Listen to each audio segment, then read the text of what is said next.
dispuseram, né, estar nesta manhã de quarta-feira no nosso 7º Conexão, para apresentar seus trabalhos, né, trocar suas experiências. É um momento muito rico, é sempre um momento muito gostoso, muito prazeroso, muito rico, de muita aprendizagem para a gente, né, quando a gente consegue conhecer o trabalho de colegas aí do Brasil todo, que fazem extensão por aí afora, e a nossa paixão aqui é fazer extensão. Então, obrigada a vocês que estão aqui. Nós temos aqui inscritos 9 trabalhos, né? Pela listinha que eu tenho aqui, vamos ver se a gente começa pela ordem que temos aqui. A gente tem o primeiro trabalho, que é o ensino de idiomas na escola pós-graduar, experiências e desafios. Como apresentadora está escrita Maria Fernanda e Eliane Mesa. Tá? Elas estão por aí? Bom dia. Sim, nós estamos por aqui, sim. É um prazer. Certo. Com todas Sejam elas. bem-vindas. Sejam bem-vindas, meninas. A gente tem combinado 10 minutos para a apresentação, é isso, Thierry? Tá, então a gente vai fazer uma apresentação, né? Infelizmente o tempo é curto, mas acho que é o suficiente para falar um pouquinho do trabalho, e ao final das apresentações a gente abre para perguntas, tá bom? Fiquem à vontade, então, meninas. Combinado, Lilian. Eu e a Eliane, nós vamos, então, ela vai fazer a projeção dos nossos slides. Eu não sei se vocês precisam autorizar. Eu estou tentando e está dizendo assim, você deve ser um apresentador para compartilhar. Já vou te transformar em apresentadora. Tá bom, obrigada.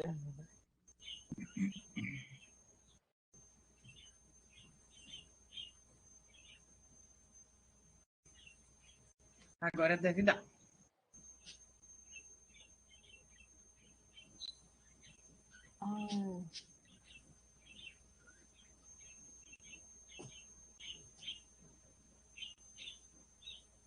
Gente, eu perdi o link da apresentação aqui. Calma, a gente aguarda. Desculpa.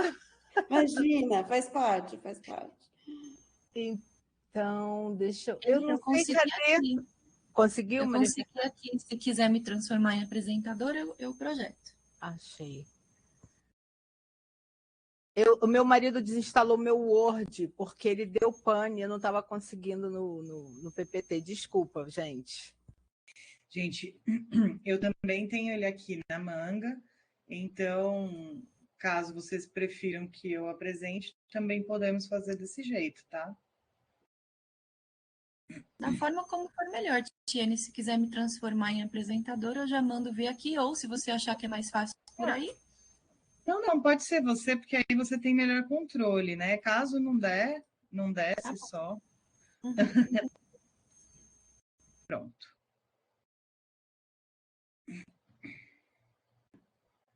Vocês estão conseguindo ver a minha tela já?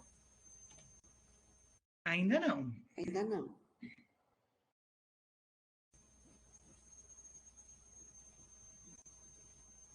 Pelo que eu entendo, eu já sou apresentadora. Você já me transformou, né? Sim, você já é Maria Fernanda Degan, né? Isso. Eu tenho que aceitar alguma coisa? Não. Na teoria, você só precisaria fazer a apresentação mesmo. Tá, eu tô com o slide aberto aqui em modo apresentação.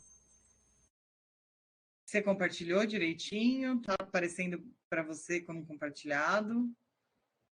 Deixa eu checar aqui. Fernanda, acho que seria interessante, então, para não atrasar muito, elas apresentarem o slide. Pode ser, como vocês preferirem. Tá.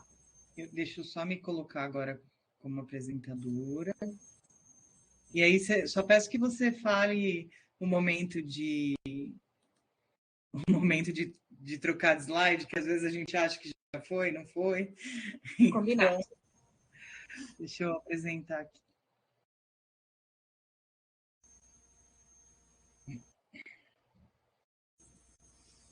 Então, obrigada, Tiene. Vamos lá, então. Eu sou a Maria Fernanda, eu e a Eliane Mesa somos responsáveis por esta apresentação, que vai contar um pouquinho, então, da experiência de 2021 da Escola Pós-Graduar, que é a escola preparatória para a pós-graduação em Humanidades na UFABC.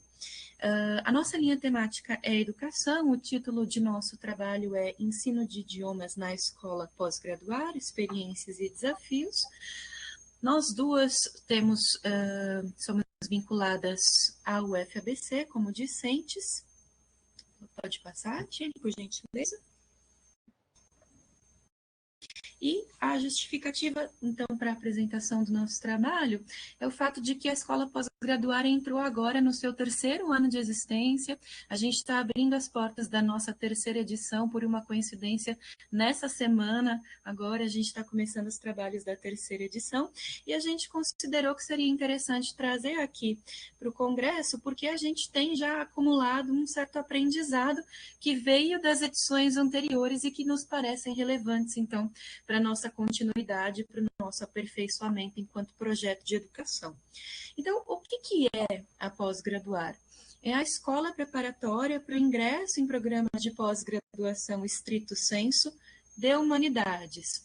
A gente surgiu em 2020 como uma iniciativa de um grupo de pesquisa da UFABC. O grupo se chama 3PAC, Políticas Públicas e Ação Coletiva, e nós estamos ligados ao programa de pós-graduação em Ciências Humanas e Sociais da UFABC, o PCHS. Podemos seguir. Os objetivos do nosso trabalho enquanto escola pós-graduar são, então, democratizar o acesso à pós-graduação estrito sensu no Brasil, como? Através do preparo e da instrumentalização desses cursistas, justamente para o alcance desse objetivo, que é o ingresso nesses cursos. A gente trabalha com públicos-alvo específicos, né, que são, então, para quem são destinadas as nossas vagas. Todos os anos nós abrimos 50 vagas, que são assim divididas. 20 vagas para cursistas candidatos autodeclarados pretos, pardos, indígenas, 10 para educadores e educadoras populares, 5 para moradores de comunidades vulneráveis, 3 para pessoas autodeclaradas transgêneras, transexuais e travestis, 2 ainda para refugiados ou refugiadas e solicitantes de refúgio, e a gente abre 10 vagas também para ampla concorrência. Então, esse é o nosso público-alvo. A metodologia com a qual a gente trabalha na escola se divide, então, em 3 frentes. Elas se realizam de forma híbrida, uma combinação de remoto mais presencial no campus UFABC de Santo André. Como funciona? Os cursistas têm tutorias quinzenais de elaboração de projetos, eles têm aulas públicas, mais ou menos numa periodicidade mensal, sobre temas importantes de ciências sociais e humanas, e aqui a gente vai se debruçar, então, principalmente sobre as tutorias quinzenais de língua estrangeira para fins específicos, tanto de inglês quanto de espanhol. Os candidatos escolhem qual das tutorias de idiomas eles pretendem cursar. Eu e a Eliane somos 2 das responsáveis pela administração dessas tutorias. Podemos seguir, Tiene. Como funcionam as tutorias, então? A gente tem tutorias de inglês e espanhol para fins específicos, que se realizam quinzenalmente. Nas 2 primeiras edições da pós-graduar, elas aconteceram de forma remota. Esse ano, pela primeira vez, já era um desejo antigo nosso, elas vão acontecer presencialmente e remotamente. Aqueles 50 cursistas são divididos em pequenos grupos, com uma média de 10 alunos por grupo, e tem as aulas ministradas por tutores voluntários, tanto de dentro quanto de fora da UFABC. Esses e essas tutores e tutoras têm autonomia para a elaboração do conteúdo, para os materiais das tutorias, trabalho com provas já realizadas. A gente usa muito provas de anos anteriores para resolver com os alunos e as alunas, para que eles tenham familiaridade já com esse processo. Nesses 2 anos até aqui, a gente encontrou alguns desafios, né? O primeiro deles foi, então, a presença dos cursistas nas tutorias. A gente tem verificado que os cursistas começam com bastante frequência, com bastante gás e vigor, mas conforme o ano vai passando, a presença vai diminuindo substancialmente. Então, o principal desafio que a gente encontra hoje na escola é o de manter a presença e o engajamento desses cursistas.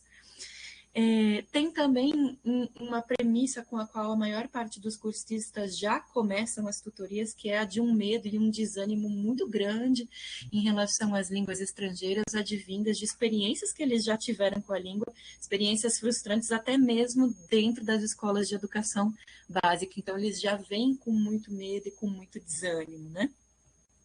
E, por fim, a gente tem também, a gente verificou nesses 2 anos que a principal dificuldade dos nossos cursistas está na interpretação de texto, tanto no sentido literal quanto metafórico, né, para conseguir enfrentar essas provas de idiomas. Enquanto grupo de tutores, o que a gente foi pensando ao longo do tempo como soluções encontradas, né, a partir de conversas e reuniões? Em primeiro lugar, muita empatia e com muita compreensão em relação às diferentes circunstâncias de vida de cada cursista. A grande maioria deles é trabalhador, a grande maioria é responsável por família, então a gente tem um posicionamento muito empático em relação a isso. A gente adota também um trabalho gradual e muito progressivo com a língua, começando desde o início, desde o básico, para daí complexificando um pouco essa apresentação. A gente oferece material e exercícios de compreensão e de fixação, então, da língua para serem realizados em casa, mas dentro das possibilidades de tempo de cada cursista. A gente trabalha muito intensamente com a interpretação de textos de provas anteriores e também com o desenvolvimento de técnicas instrumentais mesmo para ampliar repertório lexical de compreensão de texto. Então, a gente pega muito fortemente, trabalha muito fortemente com técnicas de instrumental, que são skinning, scamming e brainstorming.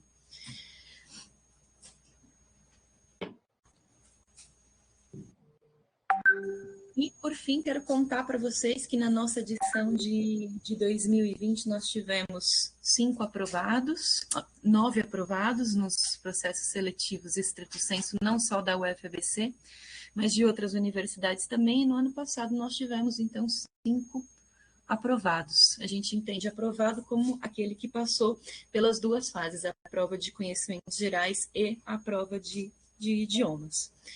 A gente deixa as referências bibliográficas que usamos para preparar a nossa apresentação e também o nosso contato, caso alguém queira conhecer um pouquinho melhor o nosso trabalho. As considerações finais eu fui fazendo aqui, na minha fala, Tiene. Então, está aqui o nosso contato.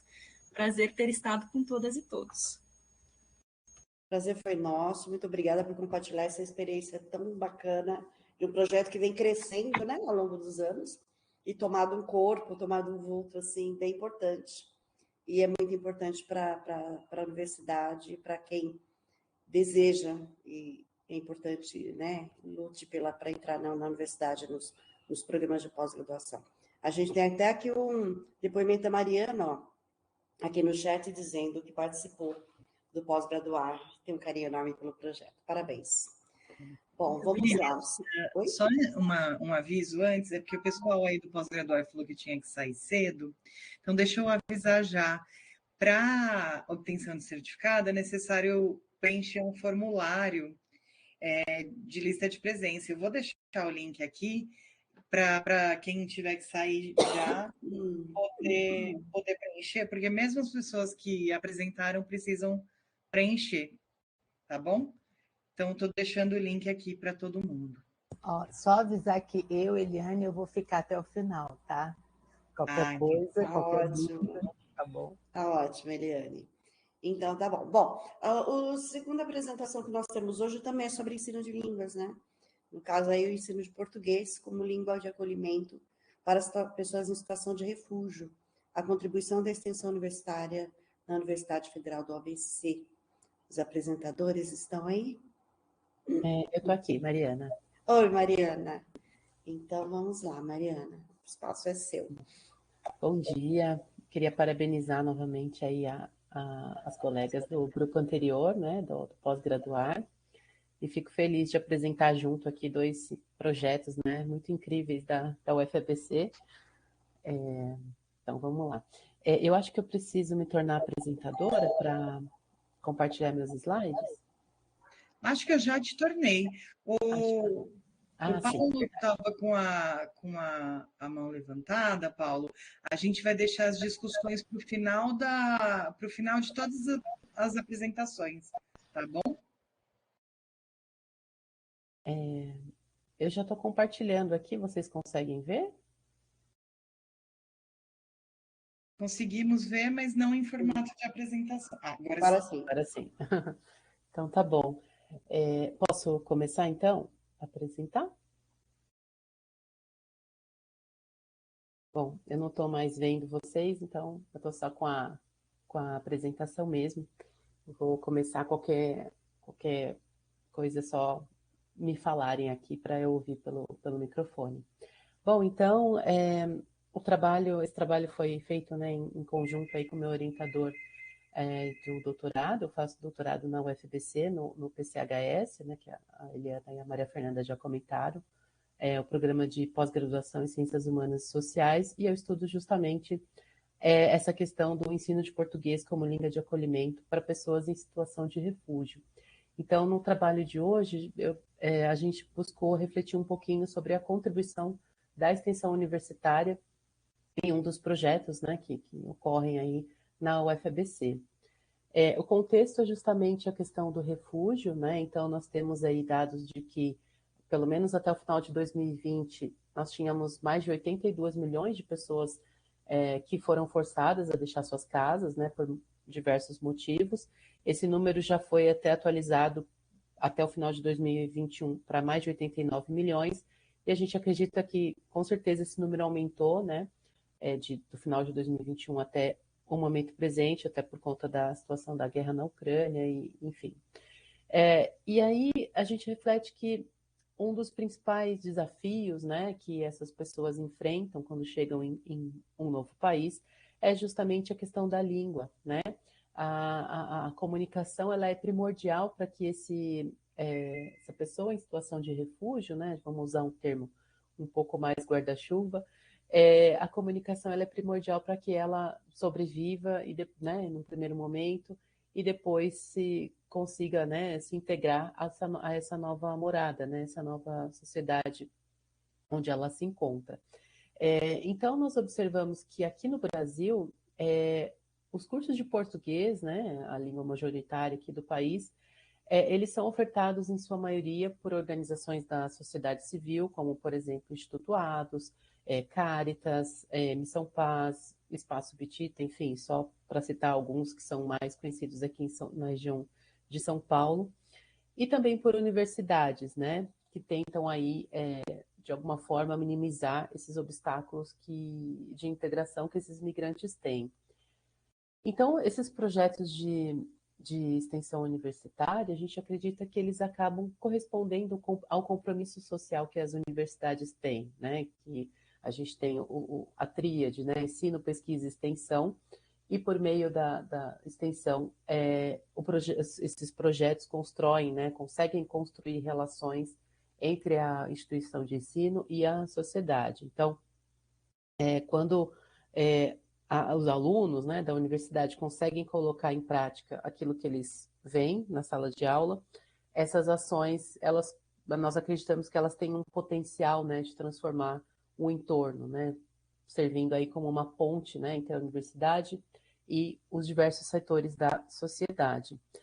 Então, falando especificamente de projetos de extensão que oferecem ensino de português para a população em situação de refúgio, nós podemos citar diversas iniciativas que temos hoje, né, mas destacamos aqui algumas das pioneiras e das que se destacam bastante nesse cenário, que é, por exemplo, a iniciativa da Universidade de Brasília, da Federal do Paraná, da Federal do Rio Grande do Sul e da Federal de Santa Catarina, por exemplo, né? Mas o objetivo do nosso trabalho é refletir sobre a contribuição da extensão no ensino de português como língua de acolhimento, uma nova abordagem no ensino de português como língua estrangeira, para pessoas em situação de refúgio aqui no Brasil, apresentando uma dessas iniciativas em particular, que é o curso Nossa Casa, um projeto de extensão da Universidade Federal do ABC, que eu, com muito orgulho, né, faço parte desse projeto desde 2019. Então, Nossa Casa é o nome do curso, né, que dentro da universidade é um projeto de extensão chamado Curso de Português para Refugiados, Solicitantes de Refúgio, Portadores de Visto Humanitário e Imigrantes em Situação de Vulnerabilidade. É um projeto de extensão universitária que acontece no campus São Bernardo, da UFABC. O professor, meu orientador, né, é o responsável pelo curso, e o curso conta com coordenação de alunos e ex-alunos da UFABC, alunos da graduação e da pós-graduação também. Então, as aulas são gratuitas, né, para esse público, acontecem sempre nas manhãs de sábado e utilizam um material didático próprio, baseado nessa abordagem de ensino, que é o português como língua de acolhimento, algo também bem recente, bem novo, né? E o curso se destaca por ser o único, né, desse tipo de curso na região do ABC, e também um dos primeiros aí do Brasil a acolher crianças e adolescentes. Então, só para mostrar uma breve retrospectiva histórica aí do curso, em 2018 foi a primeira edição do curso, ainda não tinha esse nome, né, Curso Nossa Casa, mas foi uma edição com grande sucesso que acolheu aí 80 alunos adultos e foi um ano principalmente de aprendizagens, principalmente pela constatação de que os alunos traziam os filhos para as aulas, né? Então, a partir dessa constatação, em 2019 o projeto foi repensado para acolher essas crianças, né? Então, foi um ano que mais teve alunos, né? 2019. Mais de 120 alunos e 125 crianças, com não só aulas de português, mas também atividades de socialização, né? Em 2020, o curso seria ainda maior, mas a pandemia apresentou algumas dificuldades e o curso não aconteceu nesse ano, mas ele voltou em 2021 com o formato online, sendo possível aí atender um número um pouco menor, mas mesmo assim não deixando de atender 60 alunos adultos, né? Em 2022, as aulas já foram retomadas, nós começamos as aulas tem umas 3 semanas, mais ou menos, e temos 8 turmas de adultos, né, contando aí turma de mulheres, turmas de nível básico, intermediário e avançado. Temos também um berçário e turmas de crianças, né, separadas por diferentes faixas etárias. Então, a conclusão, né, a reflexão final que fica é que com um projeto como esse, né, que é apenas um exemplo de muitos que acontecem aí no país, nós acreditamos que não só os alunos do curso é que se beneficiam, claro, eles são a razão de existir, né, do curso, não só eles se beneficiam das aulas de português e do acolhimento todo, né, que a iniciativa propõe, mas também os voluntários, né, se beneficiam muito, porque a maioria dos voluntários que trabalham como professores, auxiliares, voluntários nas turmas de crianças, etc., e na coordenação também, a maioria dos alunos são alunos dos cursos de graduação da UFABC, como, por exemplo, curso de Relações Internacionais, Políticas Públicas, mas nós também temos voluntários de fora da universidade, o que é muito bacana, que acho que o projeto ele atrai ainda mais, né, pessoas da comunidade para dentro da universidade. Então, a gente acaba comprovando na prática, né, que essas ações de extensão universitária, elas acabam sendo uma via de mão dupla, né? Então, não só a sociedade civil se beneficia, né, os alunos do curso, os voluntários, mas também a universidade, né? A universidade abre as suas portas para receber essas pessoas e essas pessoas também, ao mesmo tempo, enxergam a universidade não só como aquele lugar distante, né? A universidade fazem parte da vida dela, elas fazem parte da vida da universidade. Bom, então aqui só deixei algumas fotos, né? A primeira aqui de um dos cursos de formação que a gente oferece antes das aulas começarem. uma das crianças, né, da turma de crianças, e essa última foto à direita aqui foi a aplicação da prova presencial no ano passado, por isso que está todo mundo de máscara, né? Então, ficam aqui algumas das principais referências e o nosso contato. E é isso. Muito obrigada. Espero não ter estourado o tempo. Não, Mariana, você foi em cima. Então tá bom. Pontualíssima. Muito obrigada por compartilhar essa experiência também. Outra experiência maravilhosa de um projeto maravilhoso, que é a Nossa Casa, que assim como o pós-graduar também vem crescendo e tomando corpo e se tornando cada vez mais importante. Parabéns pelo trabalho. Obrigada. Tá? A gente tem, então, agora a terceira apresentação, que é formação docente, a importância dos projetos de extensão, introdução à neurociência da música, relato de experiência e resultados do primeiro ano do curso de extensão. Apresentadores estão por aqui? Acho que talvez eu tenha colocado... Ficou 2 juntos, Ah, são né? 2? Isso, são 2. Tá, eu fiquei em dúvida, falei, isso é a mesma... A importância dos projetos de extensão. Então, na formação docente, a importância dos projetos de extensão. Isso. Perdão, falha nossa. Imagina, estamos em casa, a gente se entende, né, gente? Então, tá bom. Bom dia a todos e a todas. Bom dia. Agradeço imensamente estar aqui, compartilhar minha experiência. Eu vou compartilhar a tela, e como eu não vejo vocês, se tiver algumas coisas, qualquer problema, vocês me falem, tá?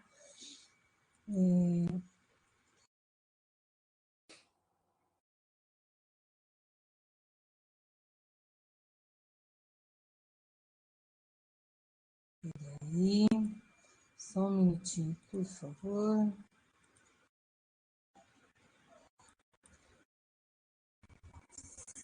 Vocês estão vendo?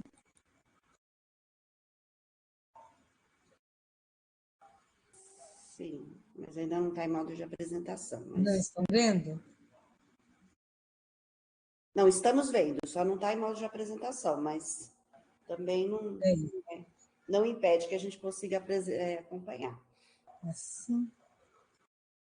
Isso, agora sim. Certo? Certo. Então, tá bom. Então, eu vou compartilhar uma experiência de formação docente sobre projetos de extensão que eu sou coordenadora desses projetos desde 2020, desde 2021, desculpa, no curso de pedagogia particularmente, tá?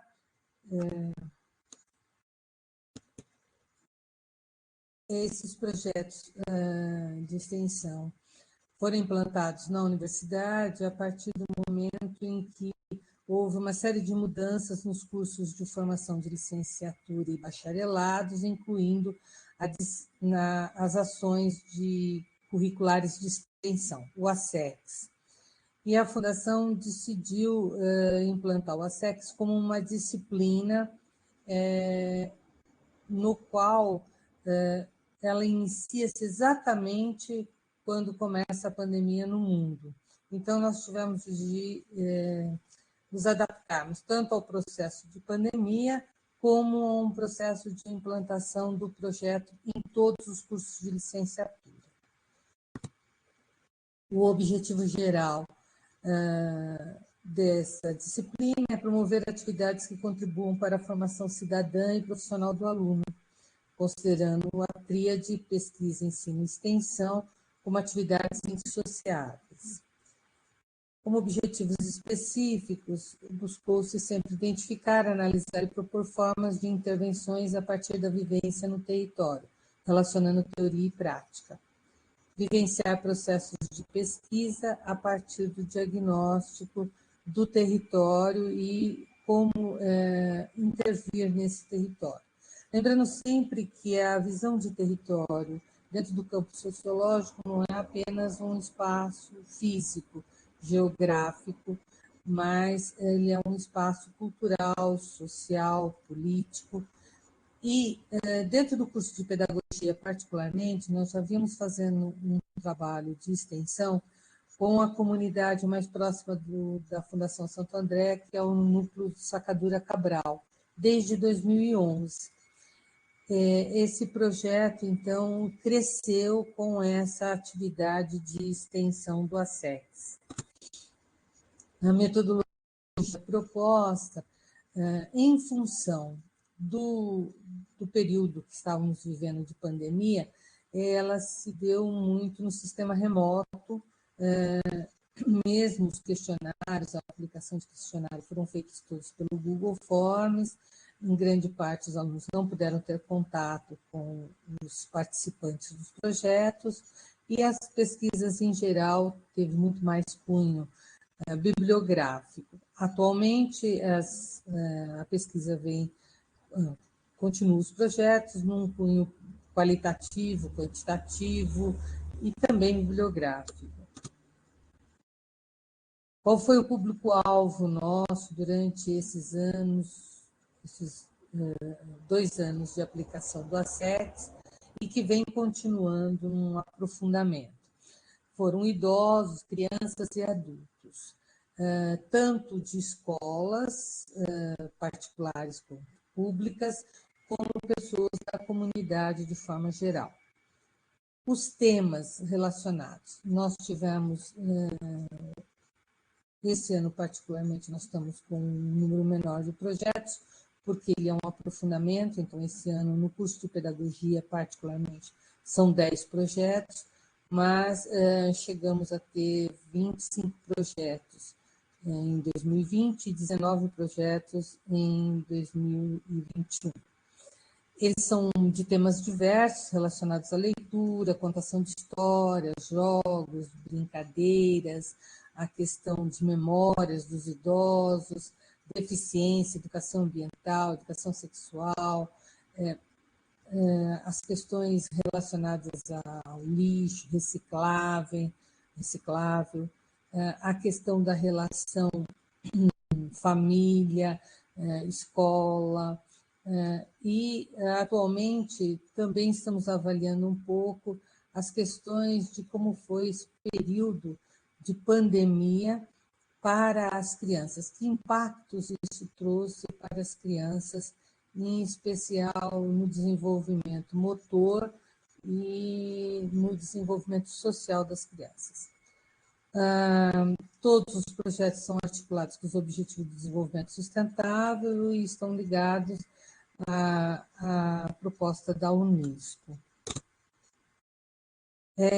Como eu disse para vocês, no campo da pedagogia, esses projetos já vinham acontecendo desde 2011, o que resultou num grande projeto dentro da Fundação chamado Biblioteca Viva, que é um novo conceito de biblioteca, que não é mais aquela biblioteca silenciosa, onde só se faz consultas ou a escrita de textos ou estudos dirigidos, muito silenciosos em geral. Não, a biblioteca é um lugar de fácil acesso, convidativo, alegre, colorido, e que traz não só livros, mas jogos, brincadeiras, teatro, música. E esse trabalho que gerou uma biblioteca viva dentro da Fundação Santo André, hoje ele tem uma extensão do qual a Fundação é parceira, que gerou uma ONG que tem duas grandes bibliotecas vivas em territórios vulneráveis. Um é no Cata Preta e o outro está dentro do Sacadura Cabral. A avaliação que nós obtivemos nesses 2 anos, permitiu dizer que as experiências favoreceram muito a relação teoria e prática dos alunos, ampliou a visão desse professor pesquisador, integrou mais a academia à comunidade, também permitiu que os alunos pudessem rever seus valores e olhar para o território de uma outra forma e também valorizar esse território e, em especial, se identificar, ter esse sentimento de pertencimento. Também uma leitura mais crítica do território e a ausência do poder público, muitas vezes, dentro do território. é uma coisa muito visível e que toca muito os alunos, né? O enriquecimento do currículo acadêmico e a interação das turmas, né? Porque como esse projeto do ASEX não ocorre só na pedagogia, mas sim em todos os cursos de licenciatura e bacharelado, há momentos de muita troca dentro da universidade, o que gera um simpósio de pesquisa e extensão. Aqui algumas das referências e a consideração final é que nós estamos avaliando sempre que a extensão é um momento muito importante na formação do licenciado. Ela trouxe para nós, durante o período de pandemia, muitos desafios, mas também trouxe muitas conquistas, muitas realizações, e foram momentos de muitas adaptações, tanto para mim, orientadora, quanto para os alunos, motivá-los, incentivá-los, e que muitas vezes dava a sensação de que o projeto não ia se concretizar em função das dificuldades e do período crítico que vivemos mesmo. Muito medo, a necessidade de fazer as coisas e de contribuir, mas também de viver as tensões e o medo dessa pandemia. Traçamos algumas ferramentas muito importantes para motivar esses alunos, o compartilhamento dessas experiências foi muito importante, e, em especial, o retorno que tudo isso trouxe para dentro dos cursos e para dentro dos currículos dos cursos de licenciatura. Então, nada melhor do que dizer que os projetos de extensão são elementos muito valiosos para a formação dos licenciados e dos bacharelados. Deixo aqui o meu contato e o meu agradecimento.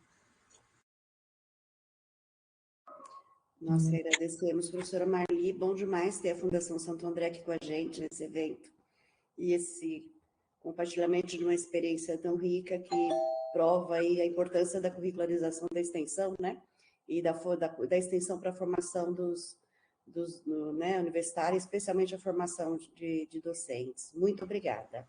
Eu que agradeço. Obrigada. Tá. Agora sim, então, o próximo projeto, Introdução à Neurociência da Música, relato de experiência e resultados do primeiro ano do curso de extensão. Quem vai apresentar? Estão aí na sala? Deixa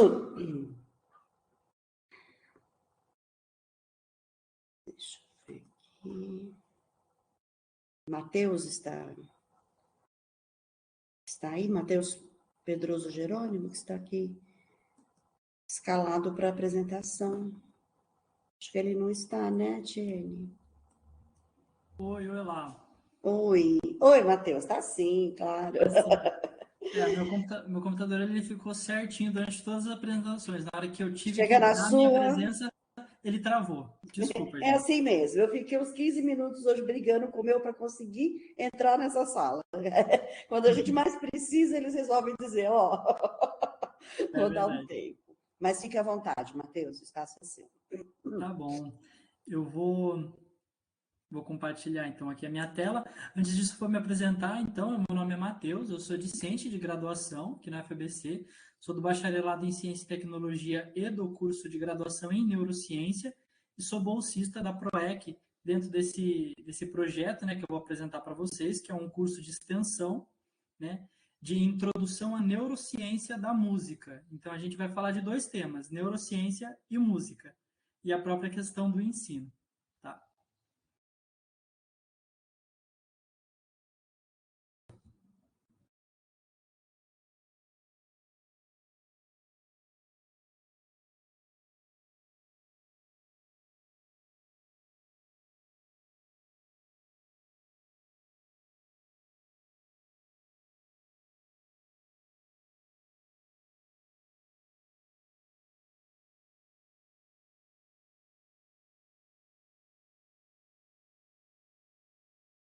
Vocês conseguem ver a tela? Sim, perfeito. Bom, então, nós somos de um curso de extensão, né, de Introdução à Neurociência da Música, e o que eu vou contar para vocês hoje relato de experiência e dos resultados que a gente teve no primeiro ano do nosso curso de extensão, que foi o ano de 2021, ano passado. A gente está na linha temática de educação, a gente é um curso de extensão vinculado à Universidade Federal do ABC, a UFABC, com o patrocínio e o apoio da PROEC, né, Pró-Reitoria de Extensão e Cultura. Os autores são a Patrícia Vanzella, que é professora do programa de pós-graduação em Neurociência e Cognição e também do bacharelado em Neurociência, a Tenille Braun Jansen, que é professora visitante, o professor João Sato, que também é professor da pós-graduação e da graduação em Neurociência, e eu, que sou o bolsista da ação. Para começar, eu gostaria de falar para vocês da justificativa do porquê que este projeto existe, né? Mas para isso a gente precisa entender o que é uma neurociência da música. A neurociência da música, ela está como uma interseção entre a neurociência, a psicologia e a própria música. E essas áreas, elas têm resultado para a gente em estudos, né, que trazem questionamentos e resultados sobre as origens do nosso comportamento musical, né, a aquisição musical dentro do nosso processo de desenvolvimento, desde quando nascemos até nos tornarmos adultos, e também o envelhecimento, né? Vamos falar sobre a percepção e memória musical, as relações entre habilidades musicais e habilidades cognitivas, né, como atenção, foco, as relações entre música e as nossas emoções, né, e o impacto de tudo isso em terapias e processos de reabilitação. Além de tudo isso, a gente vai conseguir estabelecer relações entre os processos psicológicos e correlatos neurais da criatividade e performance musical no caso de músicos experientes, né? Então, o que a gente percebe com esses resultados em neurociência e música é que estudar neurociência, ou seja, o funcionamento do sistema nervoso atrelado à música, a gente consegue ter resultados sobre como funciona o próprio sistema nervoso, como também as aplicações práticas disso na vida humana, quando a gente fala em terapias e processos de reabilitação, por exemplo, né, musicoterapia e coisas afins.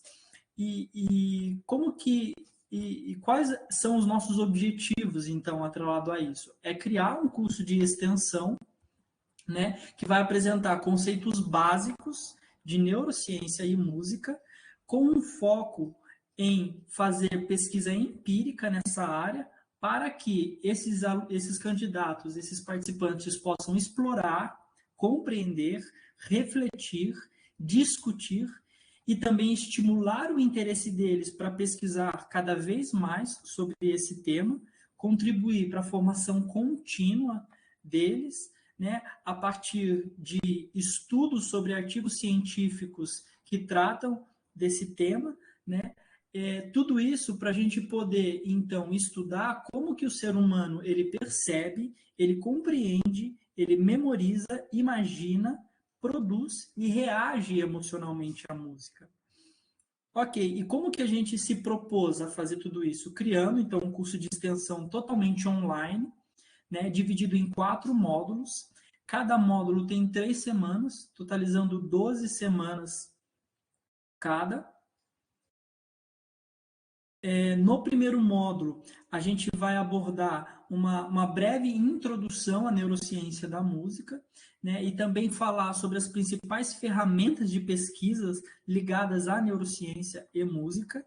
No segundo módulo, a gente vai abordar os fundamentos da metodologia científica e da ética em pesquisa, né, como montar um projeto de pesquisa desde lá do comecinho até a defesa desse projeto. No terceiro módulo, a gente vai trazer os correlatos neurais e fundamentos psicológicos de fundamentos da música ocidental, né? O que acontece no nosso cérebro quando a gente percebe uma diferença de volume, né? Que o som está muito baixo, como que o nosso cérebro sabe que aquele som está muito alto, por exemplo. E no quarto módulo, a gente aborda aspectos sociocognitivos e emocionais da música, né? A relação entre música e memória, né? Por que as músicas evocam determinadas emoções, como que a música estimula o nosso aprendizado, por exemplo, né? A gente faz isso através de leituras, né, de textos produzidos pelos próprios docentes do curso de graduação, através de videoaulas também produzidas pelos professores do curso, além de materiais complementares, em que o aluno ele pode se aprofundar em temas na qual ele tem mais interesse, na qual ele quer se aprofundar, né? E no final de cada módulo, no final de cada semana, perdão, ele faz um quiz, onde ele pode testar os conhecimentos dele. Aí, no final de cada módulo, esse participante ele faz um super quiz, que aborda todos os assuntos abordados naquele módulo, e se ele obtém um aproveitamento maior ou igual a 50% em cada super quiz, ele tem direito a um certificado de participação ao final do curso. E agora é uma parte importante, né? Quem é o nosso público-alvo? Porque muitas pessoas acabam procurando a gente acreditando que é um curso voltado para o público em geral, e não é. O nosso curso é voltado para pessoas interessadas em neurociência e música, independente da área de formação, e nisso a gente recebe muitas áreas diferentes, desde a área de humanas até biológicas, e que buscam informações sobre como desenvolver e aplicar pesquisas científicas nessa área. Isso é muito importante.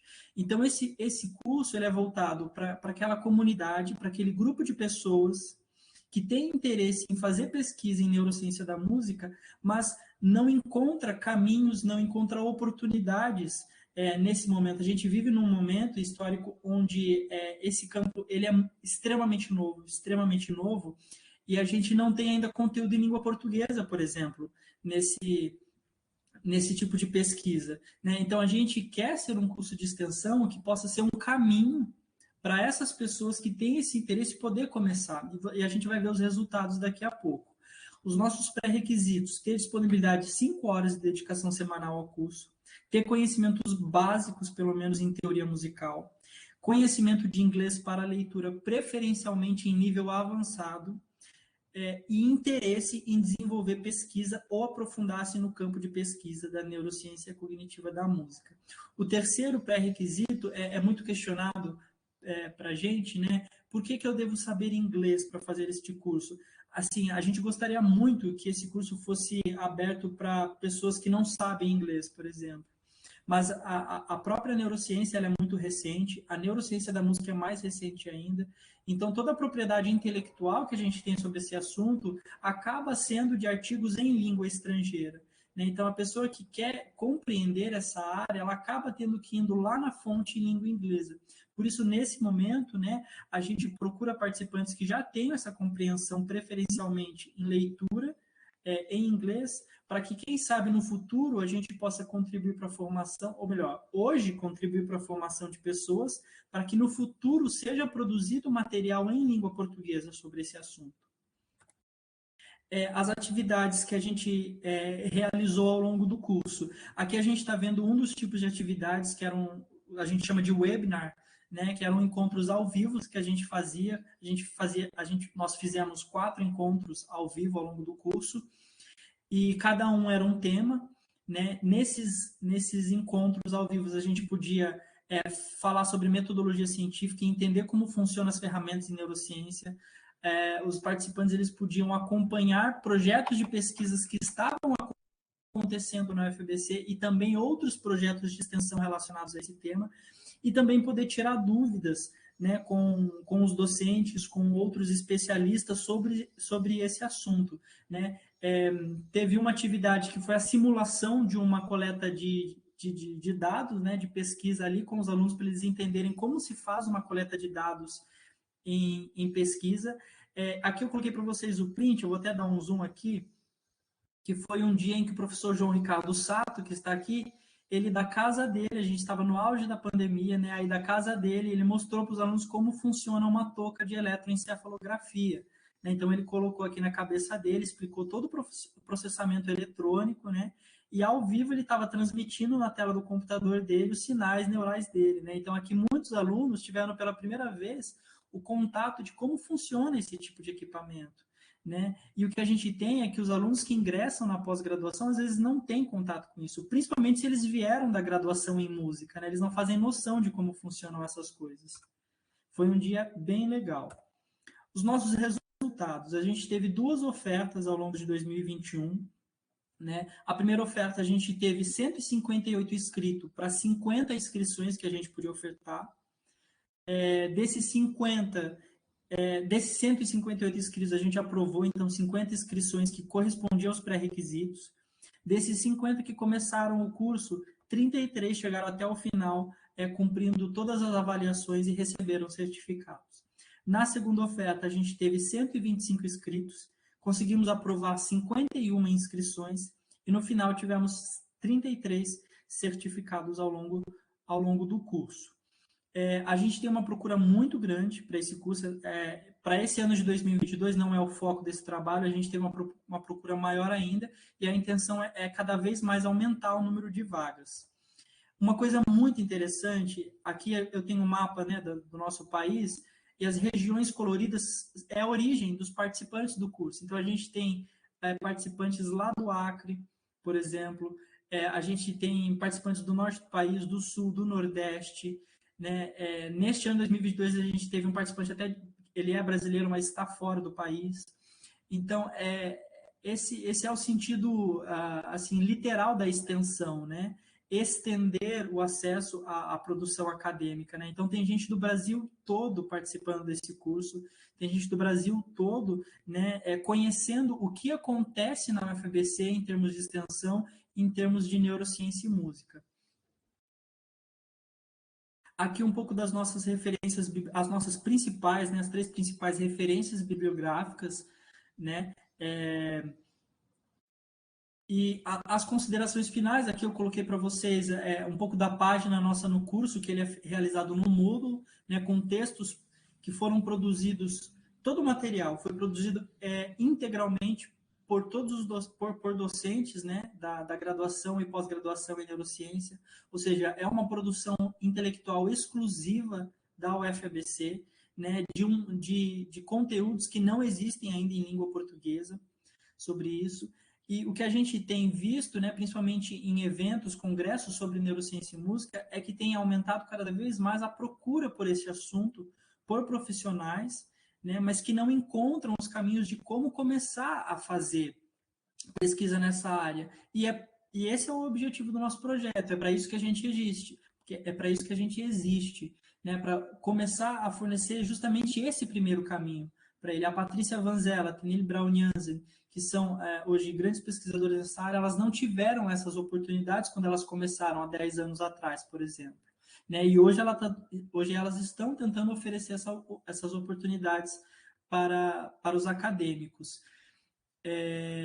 Então, a nossa intenção, né, dando as considerações finais, é que a nossa intenção é que, através desse curso, possa-se ter uma atração cada vez maior de acadêmicos de diversas áreas de qualquer lugar do Brasil para conhecer também os programas de pós-graduação aqui em neurociência. Tem tido inscrições de pessoas que passaram por esse curso, né, e prover uma ponte entre a universidade e a comunidade que tem interesse nessa área.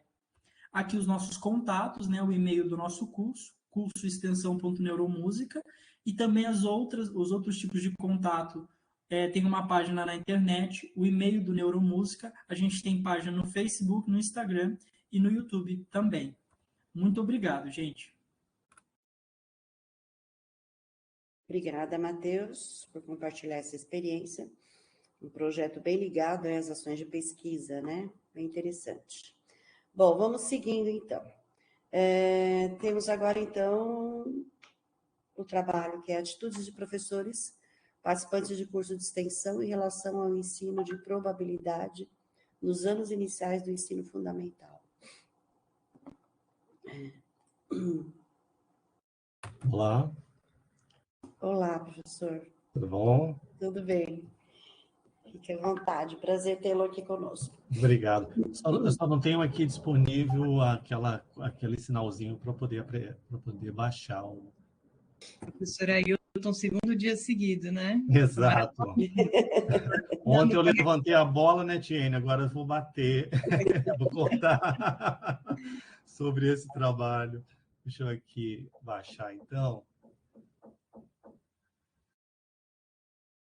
Eu estou aqui fazendo essa coisa e mais 1001 coisas ao mesmo tempo, né? Opa, negócio aqui, deixa eu ver onde está. Tá vendo? O meu pendrive, de vez em quando, está com mau contato aqui. Deixa eu só conectar ele novamente aqui. Vamos lá.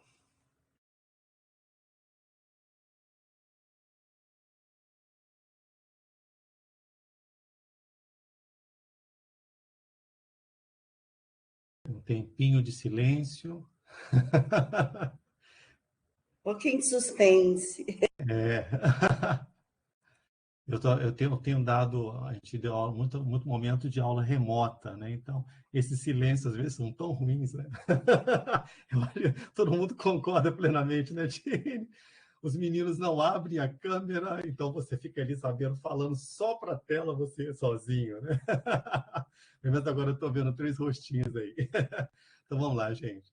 Então, nós temos, então, só para contextualizar, eu gosto de sempre contextualizar, então nós temos 2 projetos, 2 cursos que foram oferecidos, né? O do protótipo de jogo, né? A gente trabalhou com jogo pedagógico, né? Que a gente apresentou no momento de ontem, né? E hoje a gente vai focar um outro projeto, outro curso que a gente trabalha com conto pedagógico, né? A gente elaborou um conto para ensinar a probabilidade também para os pequenininhos. Então, foi bastante interessante. Então, foi uma outra metodologia que a gente apresentou para as professoras que participaram, né, desse curso. Inclusive, algumas professoras até participaram dos 2 cursos, né? Um com a metodologia de jogo pedagógico e agora esse é a metodologia de conto pedagógico, né? No caso, um conto histórico. A gente partiu de um conto, de uma história do conto do Conde de Buffon, na França, né, que gostava de jogar, toda uma situação contextualizada histórica, né? A gente traz, então, elementos para ensinar a probabilidade para os pequenininhos, né? Então, foi uma experiência bastante interessante da dissertação, que nós aplicamos para alunos do 4º ano do ensino fundamental. A gente achou que seria interessante a gente dividir com a formação de professores. Então, aqui, a gente traz, então, a gente também considera importante fazer um tipo de pré-análise, de pré-avaliação do conhecimento dos professores. Aqui, no caso, a gente aplicou até de quais são as atitudes desses professores em relação ao ensino de probabilidade antes da gente efetivamente trabalhar com os conteúdos, né, com os procedimentos metodológicos do ensino de probabilidade. Então, a gente vai trazer exatamente isso, né? Então, a gente considera, um instrumento elaborado por um grupo de professores da Espanha, né? Nós traduzimos esse instrumento do espanhol para o português e fizemos, é um das primeiras processos de validação, inclusive, para a língua portuguesa. Tá? Então, você vê que tem um foco na extensão, para a gente entender como esse professor se relaciona com os aspectos do ensino de probabilidade, mas também ele tem um aspecto de pesquisa, né? Porque a gente pode fazer extensão e pesquisa e ensino juntos, né? Que são o tripé da universidade. Então, é possível fazer isso, né? Bom, então, vamos lá, alguns aspectos. Então, trazemos, então, nesse estudo, uma visão sobre o ensino, né? Como eu já falei, mas especificamente sobre atitudes em relação à probabilidade, tá? Então, no início do curso de extensão, nós aplicamos isso no início e no final do curso, tá? Aqui nós vamos trazer os aspectos dessa primeira aplicação no início do curso. Inclusive, nós tínhamos um número maior de professores que estavam participando. Eu vi que o Matheus aqui no início, né, na apresentação anterior, ele falou do número de professores que entram, o número de professores que chegam ao final, né, de alunos que chegam ao final, né? E aqui, então, a referência da professora Assunta Estrada e da professora Carmen Bataneiro, que são grandes referências na área, referências internacionais, das principais referências mundiais no trabalho da elaboração e validação de escalas de atitudes para o ensino de probabilidade e de estatística também. Tá? Aqui, então, no Brasil, a gente tem poucos trabalhos, inclusive o especialista na área no Brasil sou eu, tá? Então, para vocês terem ideia, não é fazendo propaganda, já fazendo propaganda, né? Mas no Brasil eu sou a referência nessa área de e ela tem um foco também na psicologia social. Então, a gente mistura várias coisas, né? Probabilidade, ensino, educação, psicologia, nesse aspecto, né? Então, a gente tem, inclusive, um trabalho no ensino estatístico com uma orientanda minha, quando eu estava ainda em Minas Gerais, né? Que a gente elaborou e validou uma escala para o ensino de estatística. E aqui também não perdemos de vista a BNCC, a Base Nacional Comum Curricular, pode ter várias críticas, né?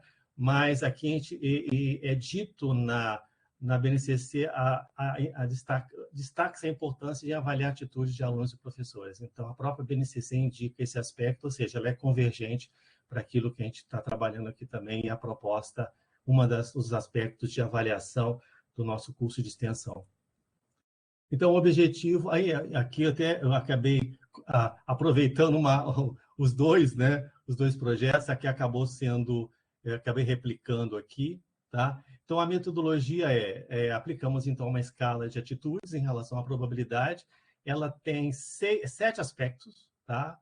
Em 28 itens, ou seja, são 7 componentes. Componente afetivo, a gente considera que é importante a gente avaliar o componente afetivo em relação à probabilidade em si, o conteúdo probabilidade, a competência cognitiva apreciada em relação também à probabilidade, e o componente comportamental em relação à probabilidade. Então, esses 3 primeiros itens são em relação ao conteúdo, tá? O conteúdo probabilidade. E os 4 outros seguintes, eles são referentes ao ensino de probabilidade, tá? Porque o professor, ele vai ensinar esse conteúdo, mas primeiro, ele precisa ter o conhecimento desses conceitos, né? E também, além do conhecimento dos conceitos, ele também tem que ter uma relação para o ensino desses conceitos, de que forma ele vai ensinar a probabilidade, tá? Então, existe um componente também afetivo para o ensino de probabilidade, a competência didática para o ensino da probabilidade, a componente também comportamental em direção ao ensino de probabilidade, e as componentes de valor em relação à probabilidade do seu ensino. Então, é assim que está dividido a escala de atitudes, tá?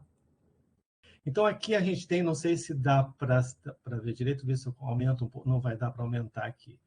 Deixa eu diminuir um pouquinho aqui. Então, eu trouxe aqui alguns aspectos, né, das questões que compõem a escala.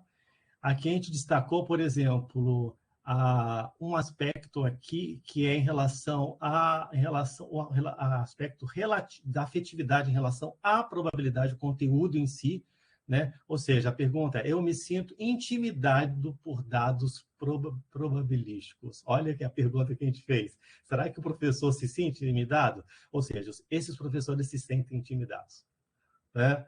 Ou seja, aqui a gente tem essa média aqui, só para explicar para vocês, existia lá, concordo totalmente, concordo parcialmente, assim, né? A gente fez uma média dessa, apesar de ser uma escala ordinal, a gente transformou como se fosse número mesmo, né?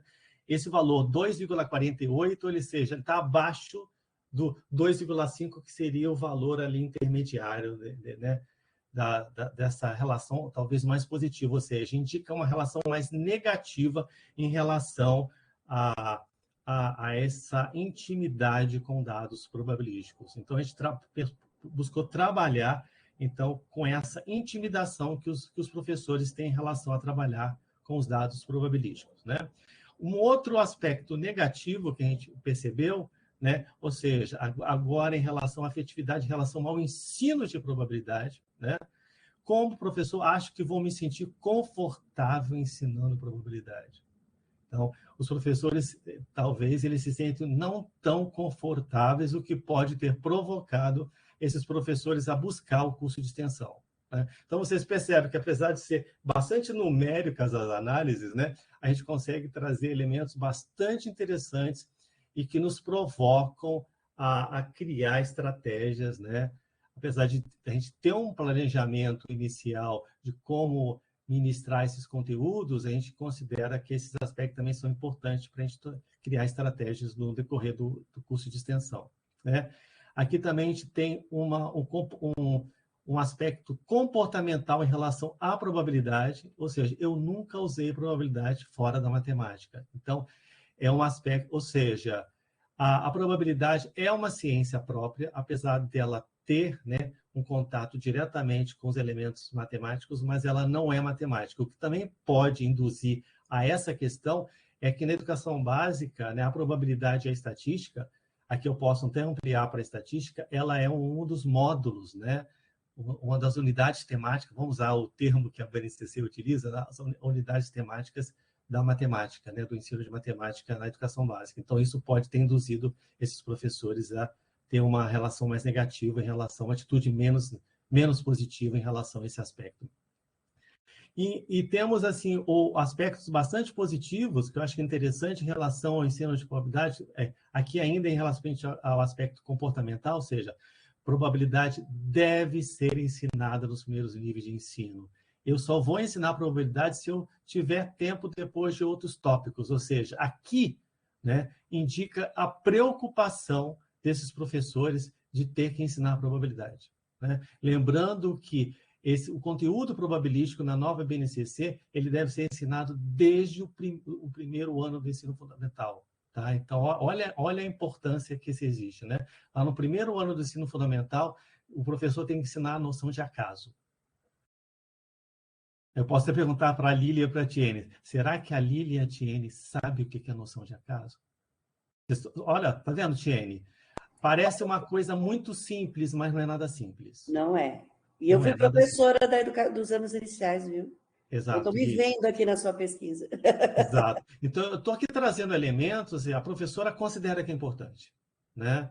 Apesar dela ter algumas inseguranças em relação ao ensino desse conteúdo, que eu acho que é o mais natural que seja possível que os resultados, né, apareçam aqui, né? Então, a gente tem realmente, né, é mais um fator que indica a importância de a gente oferecer esse curso de extensão para as professoras dos anos iniciais do ensino fundamental, principalmente para formar a pedagoga, né, que possivelmente não teve essa formação, né? Eu acho que eu posso garantir que são pouquíssimas ou nenhuma, né? Nenhuma é exagerado, porque seria impossível a gente não pode, né, trazer aqui. Mas eu acho que a grande maioria não tem esse conteúdo. A importância, então, desses cursos de extensão, né? E aqui também uma relação de competência cognitiva, ó, não me sinto pronto para resolver nenhum problema de probabilidade. Eu domino, ou seja, eu não domino os principais conteúdos de probabilidade. Probabilidade não é fácil. Então, olha lá, isso foram os resultados que as professoras, né, dessa escala de atitudes, e que é importante a gente conhecer isso e saber o que a gente pode fazer para ajudar. Essa é a intenção, tá? Aqui também, ó, será fácil para mim resolver atividades em avaliação de probabilidade. Também, inclusive, para elaborar uma avaliação de probabilidade. As professoras também não se sentem, né, confortáveis para trabalhar com isso, tá? Eu não sei quanto tempo eu tenho mais, porque eu tenho muitos dados, vocês viram aqui, né? Só nessa brincadeirinha aqui eu tenho muitos dados e valeria assim, bastante tempo até uma palestra maior para a gente trazer esses dados e até discutir, né, alguns aspectos a mais. Aqui, ó, probabilidade ajuda a entender o mundo de hoje. As professoras têm também consciência da importância da probabilidade no dia de hoje, né? A gente vê a probabilidade no dia a dia e cada vez mais aspectos probabilísticos. A probabilidade não tem tanto valor para os outros ramos da matemática. Tem valor, sim, as professoras consideram que tem valor. O conhecimento da probabilidade ajuda os alunos a raciocinar de forma crítica. Elas consideram que a probabilidade auxilia nesses aspectos do raciocínio da forma crítica. A probabilidade só funciona para jogos de azar. Apesar de, historicamente, ela ter surgido a partir dos jogos de azar, ela não se presta somente para isso, tá? Bom, gente, então é isso, né? Então, a referência... Então, eu levantei mais bola, Tiene, Lília. Obrigada, professor. Tá bom, gente? Nossa. Obrigado. É mais um aspecto da enorme complexidade que é o trabalho do professor, especialmente, né, o professor dos anos iniciais e geralmente pedagogos. Eu me vi muito aí na sua pesquisa, porque o quanto a professora Marli também, que trabalha aí com a formação de pedagogos e pedagogas, né? A enorme complexidade e a grande dificuldade de se formar a vida toda, né? A formação continuada, ela é fundamental, é para a vida, para o trabalho da vida desse professor, né? Muito importante. Exatamente. Obrigada. Porque é um desafio. Enorme, enorme. Obrigada. Bom, vamos lá, então. Seguindo agora, a gente tem uma apresentação de um trabalho de divulgação científica, conectando ciência e cinema para a produção de ilustrações mais significativas na divulgação científica.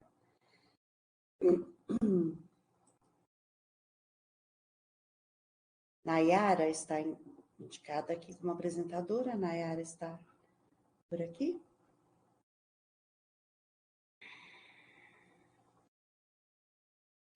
Nayara não está.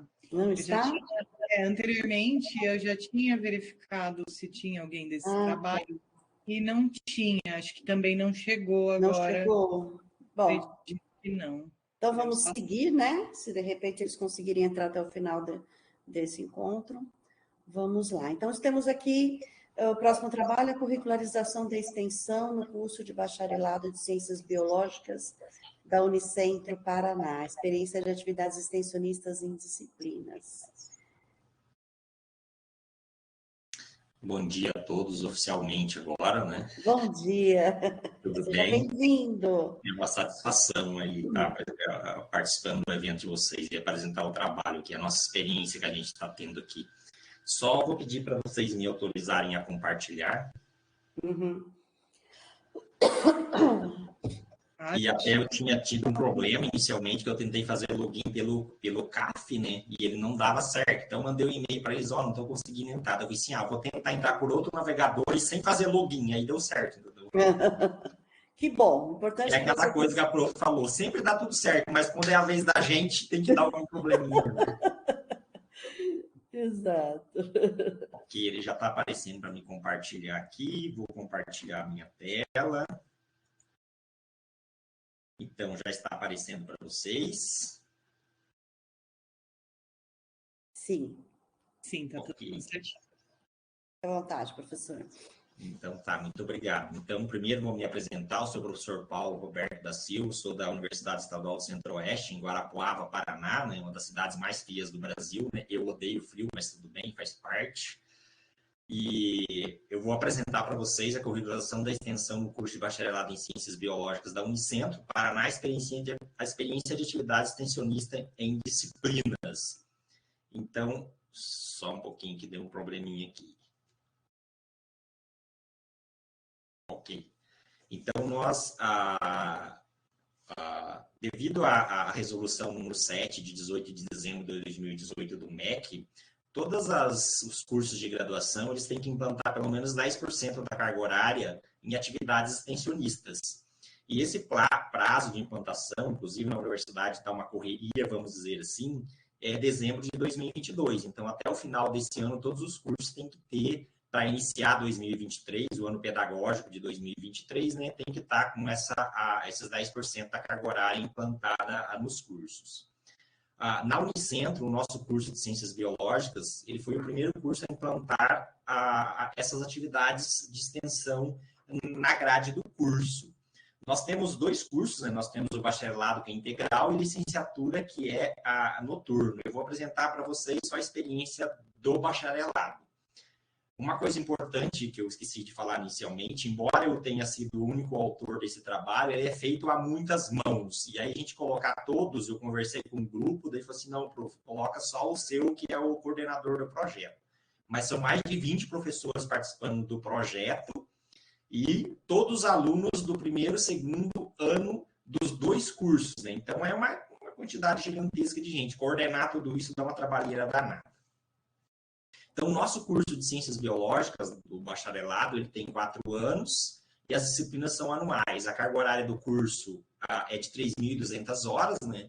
Na verdade, é 3.500 e alguma coisa, né? 3.200 horas relógio, que é a carga horária mínima que os cursos podem ter. E a nossa preocupação foi quando a gente resolveu fazer lá no começo, quando saiu, discutimos a resolução, é não deixar a extensão só sobre responsabilidade do aluno, porque nós poderíamos muito bem colocar essas 320 horas aí fora da grade do curso para que o aluno pudesse participar, correr atrás. Só que a gente ficou muito preocupado porque o nosso aluno ele já tem diversas atividades. Ele tem um trabalho de conclusão de curso, ele tem atividades complementares, ele tem um estágio obrigatório e a gente deixar mais a atenção só sobre a responsabilidade do aluno ficaria muito pesado para o aluno. E como a gente não tinha a Unicentro essa obrigatoriedade da extensão, a gente tem projetos de extensão, temos professores muito focados na extensão do departamento, mas não é aquela participação de todos os alunos. Então, nós ficamos preocupados como que os alunos iam conseguir cumprir essa carga horária.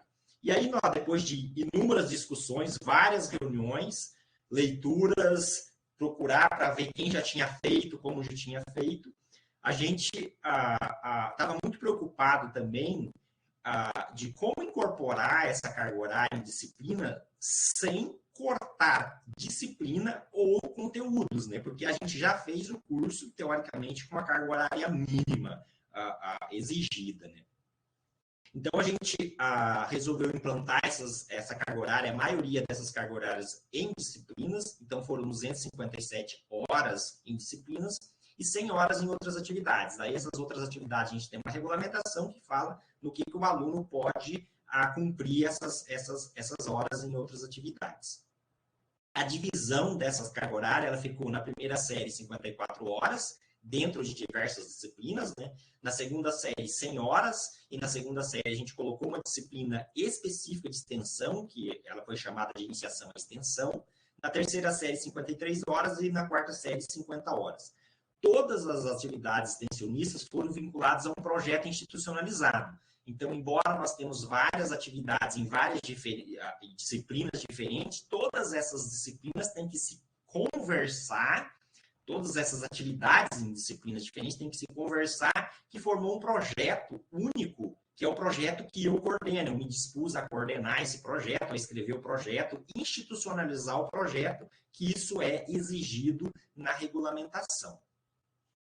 Então, a carga horária nessas disciplinas, ela variou de 7 a 20 horas. Então, isso foi quando a gente discutiu a inexperiência de como funcionaria dentro da disciplina, né? A gente pensou que 7 horas seria necessário, você pensa na atividade de extensão.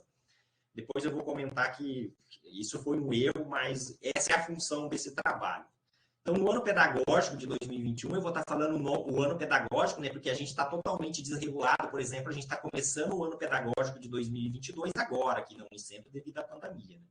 Então, a gente, no ano pedagógico de 2021, que ele encerrou agora em maio, a gente encerrou o primeiro ciclo desse projeto, que foi um ciclo de 2 anos, que é o que a gente consegue protocolar dentro da universidade, projeto de extensão. Isso está em discussão para ser alterado também. E o que eu trago para vocês aqui é qual que foi a avaliação, alguns dos resultados que a gente teve nesse modelo de disciplinas, e qual que é o resultado, a avaliação que a gente faz da incorporação de atividades de extensão e disciplinas. E, lógico, sugestão para melhorias, né, diante dessa nossa experiência, né? Inclusive, nós estamos discutindo uma reformulação da grade da licenciatura, e eu já adianto para vocês que nós estamos fazendo tudo meio diferente, vamos dizer assim. Então, em 2020 e 2021, as atividades extensionistas foram executadas em 18 disciplinas, então uma quantidade bastante grande, né? A pandemia dificultou muito, tanto o diagnóstico como a aplicação, porque foi proibido, o projeto foi tudo planejado para ir para as comunidades, fazer atividades nas comunidades, nas escolas, e sem aula, sem possibilidade de ir para as comunidades. Então, as atividades extensionistas, nesses 2 anos, elas praticamente migrou para as redes sociais. Isso facilitou, porém a gente aumentou muito o alcance, facilitou o trabalho, vamos dizer assim, né, que a gente conseguia fazer de casa, né? Só que ele dificultou muito o atendimento da comunidade local, né? Então, muitas das coisas que nós pretendíamos fazer nos bairros próximos a universidades, em cidades pequenas, próximos a Guarapuava, a gente não conseguiu, porque quando você coloca na rede social, você não tem o controle do alcance disso. Foi ótimo, nós conseguimos atingir contas de todo o Brasil, do exterior, porém, o efeito local, vamos dizer assim, que ele ficou a desejar justamente por a gente não ter esse alcance local. Aqui eu tenho alguns exemplos das páginas, nós criamos diversas páginas na internet, né, de acordo com os grupos de disciplinas, de assuntos, para a gente fazer, vamos dizer, a aplicação dessa atividade extensionista. Então, Foi criada uma página chamada Bioextensionista, né, no Instagram, todas as páginas foram no Instagram, né, a Botânica Unicentro, aí os alunos fizeram as atividades, colocaram essas atividades nessas redes sociais, e foi avaliado a quantidade de likes, a quantidade de contas alcançadas, quantas pessoas começaram a seguir as contas, quantas pessoas comentaram, então foi toda essa avaliação. Que nem, por exemplo, aqui o Bioextensionista, né, foi feito 18 publicações considerando a aplicação das atividades, né, tinha 227 seguidores, né, aqui a Botânica Unicentro, né, 217 seguidores, 23 publicações. Então, foram diversos projetos, como eu disse para vocês, foram 18 atividades extensionistas. Então, isso é uma coisa que a gente vai discutir em seguida. Então, no total, nesses 2 anos, primeiro e segundo ano das disciplinas do bacharelado, foram desenvolvidas 12 atividades em 18 disciplinas. Por que que não deu o tanto de disciplina, o tanto de atividades? Apesar de eu ter orientado, conversado muito, feito reuniões, da possibilidade dos professores juntarem disciplinas e fazer uma atividade, ao invés de fazer uma atividade extensionista em cada disciplina, por exemplo, como aconteceu na zoologia, na ecologia, na biologia, ciência e profissão, eles juntaram tudo e trabalharam com meliponicultura. Como aconteceu na botânica, nas disciplinas da botânica, eles trabalharam com plantas medicinais e os jardins temáticos. Só que em algumas disciplinas isso não aconteceu, como, por exemplo, na biofísica, o projeto de extensão foi unicamente da disciplina de biofísica. Na anatomia humana, a mesma coisa. Então, isso acabou dando uma quantidade bastante grande de atividades extensionistas para os alunos executais. O alcance foi de aproximadamente 1.000 contas, somando todos os perfis que a gente criou na internet, né? As interações elas foram vindas de todos os estados do Brasil e do exterior, então isso foi um ponto positivo, né? E ela atingiu o objetivo, aquilo que eu disse anteriormente, apesar do baixo impacto nas comunidades locais, né? Porque quando a gente faz na internet, você não tem um controle que aquilo vai atingir aquele bairro que talvez tenha maior necessidade. É um dos papéis importantes da universidade, é o desenvolvimento regional, o desenvolvimento local, né? E a extensão, ela viria justamente para fortalecer essa questão da universidade. No início de 2022, agora com a vacinação, a diminuição dos índices da pandemia, aí nós conseguimos fazer algumas atividades presenciais nas escolas. Então, aqui é uma atividade numa escola do ensino fundamental, ali, os anos iniciais, né? Então, o projeto de meliponicultura. Então, aqui tem as caixas de abelhas, né? Abelhas sem ferrão, né? Elas são feitas de vidro, aí a hora que você chega, você tira, os alunos conseguem observar a colmeia, os favos, as abelhas, a rainha no interior da colmeia. Aqui já numa escola do ensino médio, vamos dizer assim, né? Primeiro e segundo ano do segundo grau, antigo segundo grau, né? Então foram feitas as mesmas atividades. Então no finalzinho a gente conseguiu ir um pouco para as escolas. E para finalizar, qual que é a avaliação que a gente faz dessas atividades extensionistas em disciplinas? Como eu disse para vocês, nós estamos passando por reformulação da licenciatura, então nós estamos alterando isso. Alterando por quê? Porque o que nós conseguimos observar, principalmente eu como coordenador, que tinha que ter conhecimento de tudo e estar em contato com todo mundo.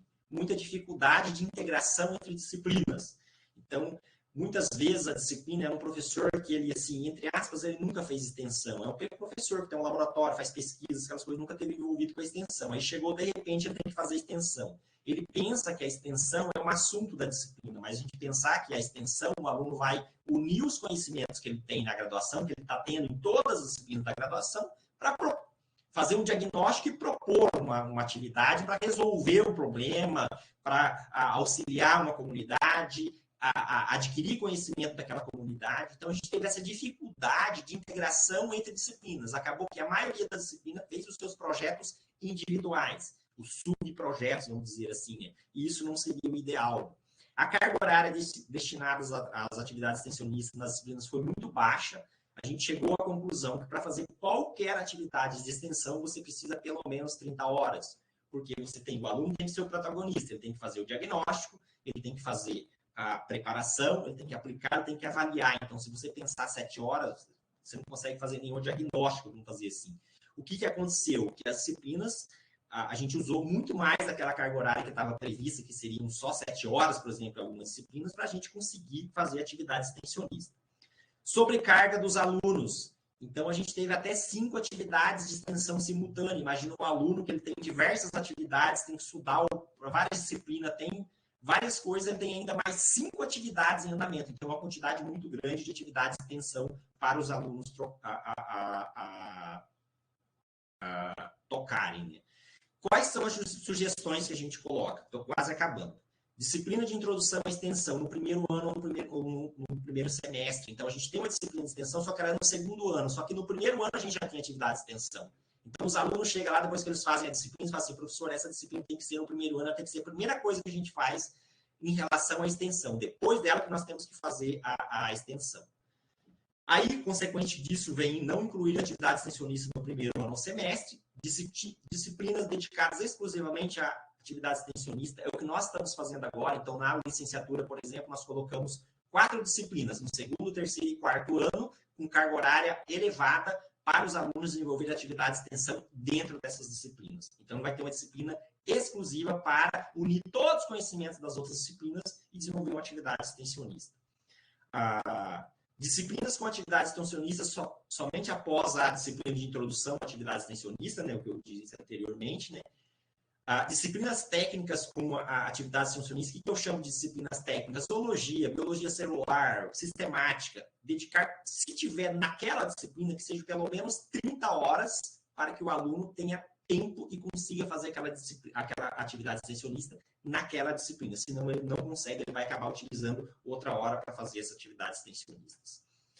Então, agradeço a atenção de vocês. Então, foi o objetivo é passar rapidamente a nossa experiência, né, que a gente teve aí da atividade extensionista dentro das disciplinas, né? E daí depois a gente pode fazer alguma discussão se tiver alguma dúvida. Ok? Muito obrigado.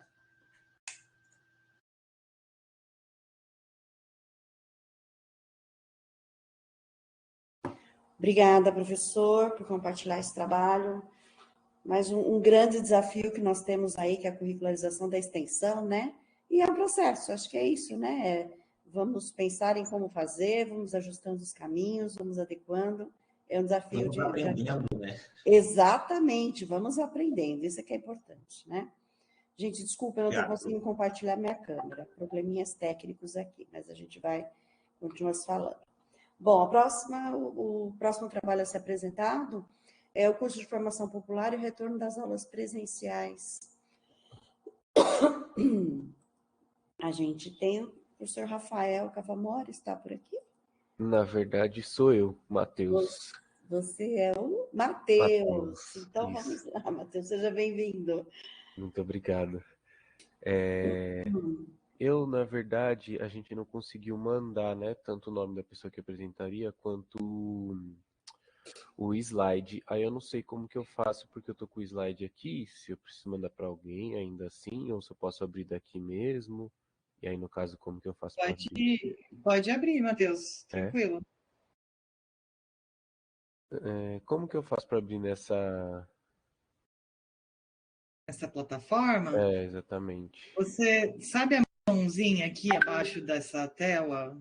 Sim. Do lado tem uma... compartilhar. Isso. Tá habilitado para você? Tá sim. Então é isso aí.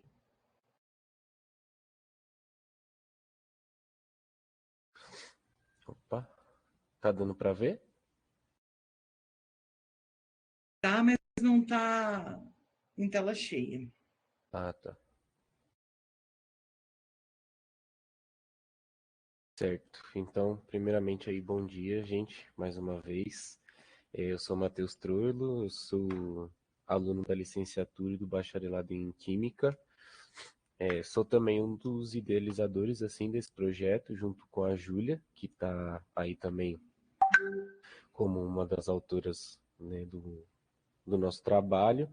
E, claro, aí com a orientação do professor Rafael, né, que ele não pôde estar agora na apresentação, porque ele está em aula, ele está dando aula, mas a gente tem aí esse trabalho conjunto, vai completar agora 4 anos, né? Então, mesmo antes... Desculpa te interromper, mas ainda não está em tela cheia, em formato de tela cheia. Ah, não? Não, ainda está o PowerPoint e o slide Será que ele... Deixa eu interromper aqui e compartilhar de novo.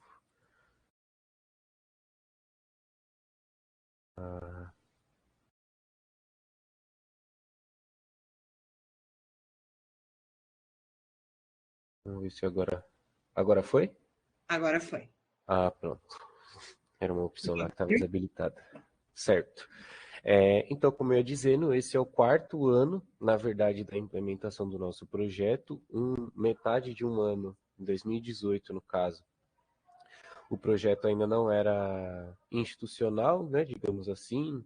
A gente não tinha encaminhado como projeto de extensão para o FABC, mas a partir de 2019 a gente tem ele reconhecido, boa parte, né, em metade desses anos foram anos da pandemia, e por isso ele traz esse subtítulo que é o retorno das aulas presenciais. A maior parte desse tempo que a gente ficou de maneira remota, muito pelo público-alvo que a gente atende, a gente dedicou aí às atividades de formação dos estudantes, dos bolsistas, dos voluntários, né, mesmo nossa, enquanto grupo de pesquisa e grupo de extensão, e também aprofundou aí na questão da produção teórica, científica, para a própria revista da universidade, a Conectados, que saiu a última edição agora, mas também, se eu não estou enganado, essa é a 4ª participação nossa aqui no Conexão, então um espaço aí muito importante para a gente poder compartilhar,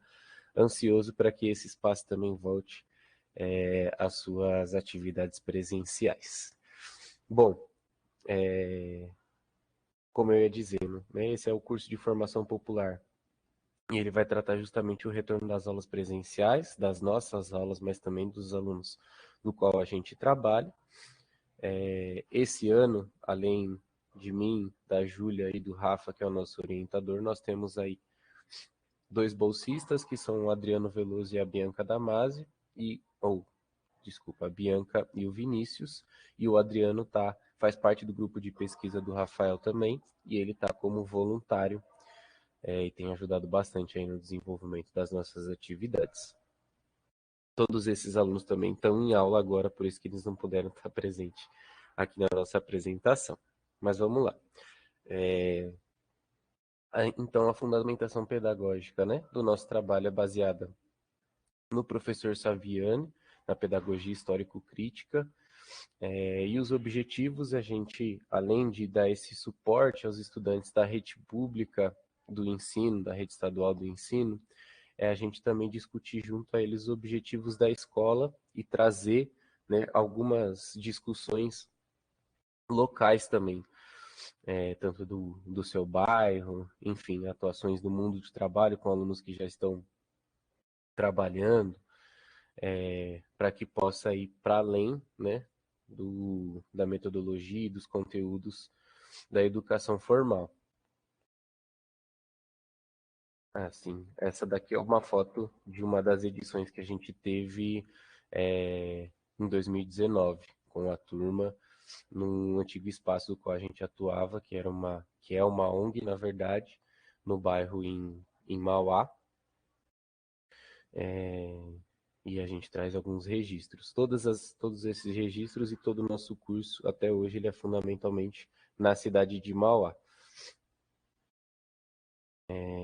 A gente trouxe algumas reflexões, assim, desde o na verdade, desde o início da pandemia, e a necessidade da gente continuar o projeto e qual seria, inclusive, o tema e as questões que a gente levantaria para nortear a formulação desses conteúdos, né? A seleção, na verdade, desses conteúdos para os alunos e as discussões, as atividades. Não tem como a gente deixar de falar no contexto pandêmico, né, nesse último período, quanto isso afetou a vida escolar desses estudantes, então que ficaram muitos deles aí, os próprios dados trazem aí de mais de 50% assim, ser excluído do processo de ensino e aprendizagem nesse período da pandemia, por falta de acesso ou mesmo de interesse nas aulas remotas, e mesmo a nível para além da educação, né? Que aí traz aqui no primeiro ponto a exclusão da educação escolar, mas 2 questões inclusive foram trabalhadas no ano passado com as indicações de extensão baseadas nas formulações da ONU, a gente selecionou e é algo que continua muito em alta no Brasil, né? Não tem como a gente falar de nada, na verdade, né, da situação que o país vive, sem tocar nessa questão da fome e na insegurança alimentar no nosso país. Hoje, metade da população vive em uma situação de insegurança alimentar, que é, na prática, você não ter, né, alimentos ou acesso a alimentos para a quantidade de refeições ou mesmo de composição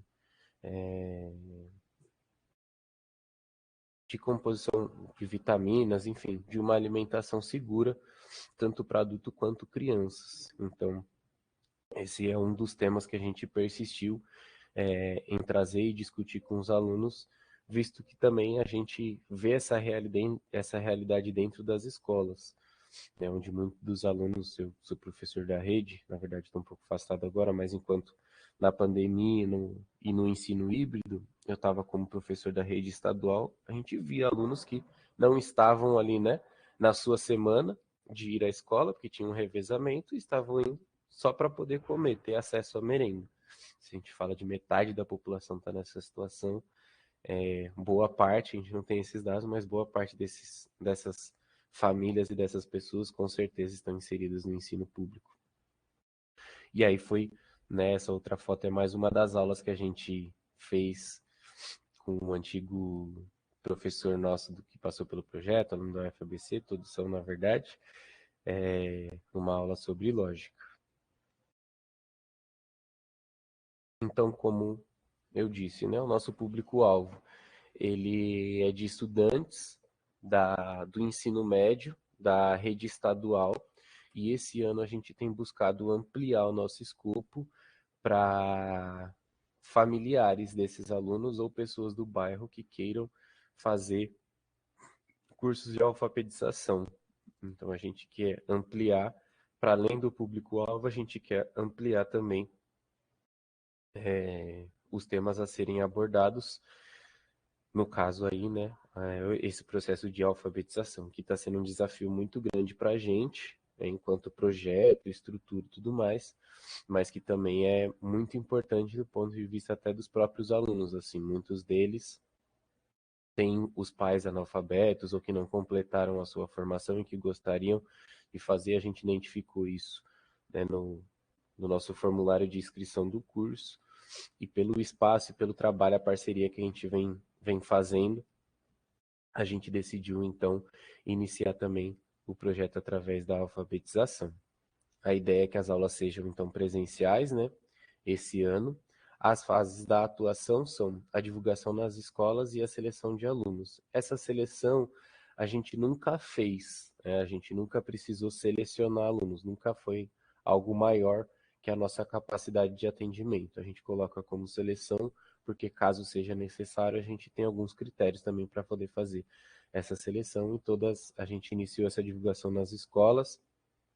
Estamos finalizando esse processo para preparar as aulas e oficinas, e a ideia é que no final, né, do projeto, né, de cada ano do projeto, a gente faça uma apresentação e a avaliação do curso, né? Então, os alunos, na verdade, façam uma apresentação com o tema e com a atividade que eles vão propor e que a gente vai discutir ao longo do curso, e a gente também sempre disponibiliza um formulário no começo e no final do curso para eles poderem avaliar, enfim, né, como que foram a sua participação, e esse modelo, essa dinâmica, né, como a gente costuma, não como a gente costuma, mas algumas aulas e oficinas a gente procura trabalhar dessa forma, sentados em roda, e em outros momentos também sentados da mesma maneira que na escola. Então, a gente atualmente está na fase 1, nós estamos fechando aí as inscrições dos alunos. Eu queria ter trazido um mapa aqui, mas como a gente ainda não finalizou, tem algumas outras escolas, para a gente poder ter uma noção, né, de quem são esses alunos, um pouco do seu histórico, enfim. E a gente também está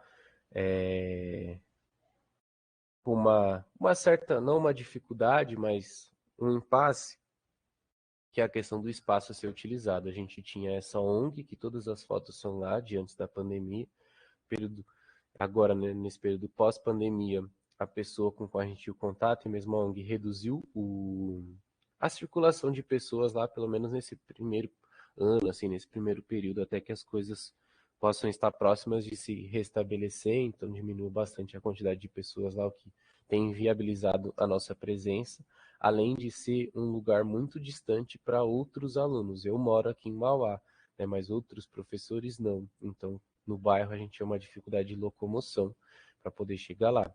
Então, junto a isso, a gente fez uma parceria na ocupação na qual eu moro. Então, sou morador de ocupação, organizada pelo Movimento de Luta nos Bairros, Vilas e Favelas, e uma das ideias que o nosso projeto teve foi aproximar mais, né, desses movimentos sociais, como a gente já tinha esse acesso à ONG e a outros movimentos aqui da cidade, ao qual a gente fez visitas nos outros anos de exposição. A gente tem feito, né, tem procurado fazer essas aulas aqui na ocupação, que inclusive a professora estava apresentando, não sei se era professora, enfim, mas ela falou da rede da Biblioteca Viva, e aqui na nossa ocupação, o pessoal da rede Beija-Flor tem feito essa experiência, tem organizado esse espaço junto aos moradores, e a nossa ideia também é ter essas aulas de alfabetização aí para os moradores aqui da ocupação. E a situação do espaço aqui é que ele está prestes a ser reintegrado, né? Então tem um pouco desse impasse, e aí a gente buscar fazer mais atividades aqui também, em parceria com a própria universidade e com esses alunos para conhecerem, enfim, a rotina de uma ocupação e de luta de um movimento social. Essas são as nossas referências aí, né? Então, o professor Saviani, que tem tudo a ver com o nosso trabalho, os temas no qual a gente discute. E, por fim, as considerações finais que a gente tem percebido nessa fase de inscrição, né? O quanto os estudantes têm buscado uma alternativa ao ensino formal, né? Então, o próprio papel da escola aí tem se desgastado nesse último período. Mais ainda, e a nossa ideia não é substituir, pelo contrário, é que eles possam discutir e reivindicar esse espaço para si, né? Participando de decisões, enfim. E também o quanto tem sido importante um projeto de extensão estar próximo a esses movimentos sociais e a ONGs e organizações civis como associações do bairro, enfim, né, isso tem tem ampliado, né, a nossa capacidade de trabalho, mesmo com a estrutura e mão de obra, assim, né, vamos dizer, reduzido, a gente tem conseguido ampliar aí as nossas capacidades e também a atuação do projeto, além de ter crescido assim esse apoio em relação ao nosso projeto e a participação de outras pessoas como voluntárias também no nosso trabalho.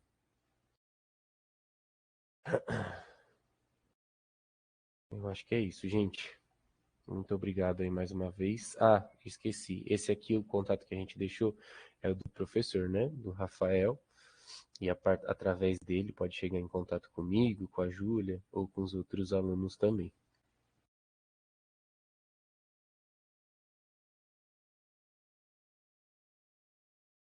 Acho que a Lilian, você está aí? Ela me falou aqui que ela tinha caído. Não está. Legal, Matheus, obrigada. Projeto lindo, né? Sensacional, importantíssimo. Difícil, né?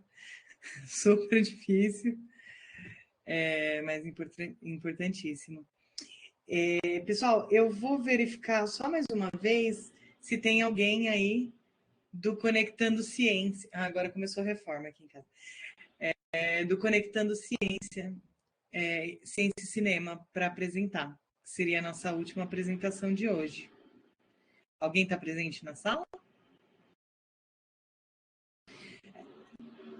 Acho que não, essa pessoa não virá, então não teremos essa apresentação. A gente tem aí uns 7 minutinhos. com a palavra aberta, caso queiram discutir alguma coisa, fazer pergunta para alguém. Fiquem à vontade, gente. Se alguém quiser se manifestar, é só abrir o microfone. Eu tenho uma pergunta, na verdade, não é uma pergunta, é um esclarecimento. É que, assim, ó, primeiro, parabéns pelo evento, né? Os trabalhos, muito interessantes, todos os trabalhos, né? Eu sou uma daquelas pessoas que eu sou, vamos dizer assim, até 2019, 2020, eu era unicamente pesquisador, né? De laboratório. Aí depois que eu comecei a me aventurar para a questão da extensão, aí aprender umas coisas novas, aprendi muita coisa. E, assim, é o primeiro evento exclusivamente de extensão que eu participo, né? Porque eu participo do congresso de genética, dessas coisas, entendeu? Que é bem técnico, né? E eu achei muito interessante, assim, muitas coisas muito legais. E como eu estou envolvido na administração da universidade, diretor de pesquisa, essas coisas, eu fiquei muito interessado. O que foi apresentado, que é aquele curso que tem de capacitação, de treinamento dos alunos para entrar na pós-graduação. Aí eu fiquei com uma dúvida. Este curso ele é voltado para alunos graduados ou aluno da graduação, que está matriculado na graduação, ainda ele pode fazer esse curso? E pelo que eu entendi, ele é voltado, que nem, por exemplo, às ciências humanas, né, sociais humanas que vocês fizeram aí, né? Então, eu queria, assim, que me contasse um pouquinho mais, como que é esse público, como que é selecionado. Eu acho que Eliane, você pode responder, perguntar, falar, tudo de uma vez. Eu ia falar isso, eu acho que já aproveito e já faço o combo aqui. Então, professor, respondendo a sua pergunta, pós-graduar surgiu dos professores terem percebido a necessidade de alunos que a gente chama de alunos que estão em uma situação de vulnerabilidade, e aí a gente entenda-se todo o nosso contexto social, né? E aí viu-se a necessidade, né, de um preparo para esses alunos, porque muitos, ou a maioria absoluta, vem de rede pública, os que vêm da particular geralmente são bolsistas, né? E esses alunos... E aí surgiu o professor Sidney, montou a pós-graduar com um grupo de professores para dar esse apoio. Eu dou aula na parte de línguas, né? A seleção é feita através de análise curricular, não é bem uma prova, mas há uma seleção. Nós temos 50 vagas, mas já bate 100 e tantos inscritos, né? Infelizmente, é necessário fazer uma triagem. A vontade do nosso coração é abraçar todo mundo, mas não é possível. E esses alunos vão ter uma tutoria de idiomas, como montar um projeto, né? Eles vão ter uma prévia, uma explicação, olha, vocês vão encarar isso dentro da universidade, dentro do mestrado e doutorado. Num primeiro momento, a gente prepara para a área de ciências humanas e sociais, né? Mas nada impede, de repente, de alguém de exatas, né? Fazer trabalho de exatas, mas o nosso foco é ciências humanas e sociais. E a gente trabalha com um modelo de prova de várias instituições de vários lugares do Brasil, na área de línguas, pelo menos, e, obviamente, por sermos a maioria absoluta vinculados ao UFABC, a gente tem um trabalho muito parecido com o que a gente encontra dentro da Universidade Federal. Claro que a gente busca trazer outras perspectivas, outras formas de trabalho, mas é uma tendência até natural, né, da gente trabalhar com isso e dentro, obviamente, ciências humanas e sociais. Eu não falei, também não foi falado na apresentação, mas é uma coisa muito interessante, pelo menos a minha experiência na área de idiomas. Eu dei aula de inglês para o Iteramaxê, que é um trabalho muito parecido que eles têm vinculado à USP, e dei aula de espanhol na UFABC. E uma coisa, isso foi falado, que é a questão da interpretação de texto, que eu acredito que isso já é um problema de base. E um outro não tem como a gente não observar essa interseccionalidade de raça e gênero. Geralmente mais mulheres com filhos, mulheres que têm que dar conta de várias coisas. Muitas assistiam aula fazendo a janta, eu dava aula à noite fazendo a janta, cuidando do filho, mulheres com filhos com alguns problemas. Tinha uma aluna que tinha um filho com TDAH, e aí era uma loucura, ela assistia aula. Enfim, a gente é uma coisa que não tem como a gente não falar, né? Essa questão. E aí eu emendo a minha pergunta, que eu queria perguntar para a Mariana, exatamente essa questão. Essas crianças, quem levava eram as mães? Existia esse recorte de gênero? Vocês observaram isso? Enfim, é porque eu estudo gênero, né? Então, eu sou doutoranda da UFABC e eu trabalho com essa parte de gênero, por isso meu interesse muito focado. Professor Paulo, o senhor respondida a sua pergunta ou ficou alguma coisa ainda a esclarecer? Sim, só para complementar, é exclusivo para alunos da UFABC? Não, ela é aberta a um público geral. O critério aqueles que a Maria Fernanda apresentou, né? Indígenas, pessoas trans, pessoas em vulnerabilidade, pessoas que vivem em comunidades, esses são os critérios. Aberta a qualquer pessoa que se encaixe nesses critérios e que passe, né, na seleção. O nosso trabalho é que tem, como nós, os tutores, somos a maioria vinculados ao FABC, que a gente acaba pegando, né? A gente acaba pegando a forma de trabalhar. Mas é isso. Respondido, professor? Respondido, muito obrigado, prof. Eu fiquei muito interessado, porque assim, é um problema que a gente tem aqui, né, do acesso dos alunos, e eu sou coordenador de um programa de pós-graduação também, e daí eu fiquei muito interessado no projeto. Muito obrigado, viu? Imagina, se o senhor quiser, eu ponho aqui no chat o e-mail da pós-graduar e falo que se o senhor quiser entrar em contato, conversar com o professor Sidney, professor Eliane, enfim, os responsáveis, fique à vontade. Eu posso responder a questão da Eliane? Sim. Então, Eliane, na verdade, assim, desde a primeira edição, né, esse ano de 2022 é que está tendo um pouquinho uma mudança pequena, né? Mas desde a edição de 2018 que o público maior do curso são de pessoas originárias de países falantes de árabe, né? E na sua maioria eles são muçulmanos. Então, geralmente os alunos eles têm uma família grande, né? Eles têm um número de filhos aí de 2 para mais, geralmente. Então, na verdade, não tem assim uma coisa que são as mulheres que levam as crianças. Na verdade, vai a família toda. Vai a mulher, o marido e os filhos, assim. Aí às vezes levam a cunhada, o cunhado que acabou de chegar ao Brasil. Então, realmente vai assim, nessa rede familiar bem grande. Nós oferecemos, a única coisa assim que a gente pode fazer um recorte de gênero é mais para a sala de mulheres, que a gente oferece a possibilidade de ter sala só para mulheres, por acreditar que às vezes as mulheres possam ficar um pouco mais à vontade numa sala só para elas, né? Então, a gente tem, e a procura é grande, né? A maioria querem só sala de mulheres. Mas é mais nesse sentido. Agora, a questão de quem leva filho é só a mulher, não tem isso não, é a família toda mesmo. Tá bom? Bom, gente, nosso horário se deu. Passou rápido, foi muito bom, foi muito produtivo. Queria agradecer aqui todos vocês também, pelas apresentações, pelos projetos, pela realização de atividades de extensão, que a gente sabe que são tão importantes, na verdade, assim, essenciais para que a universidade cumpra o seu papel social. E com isso a gente encerra a mesa e só tenho a agradecer aí por todas as apresentações. Tá bom, gente? Um bom dia para vocês,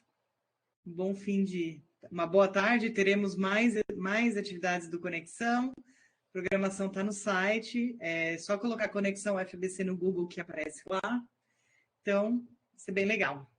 Tchau, tchau, gente.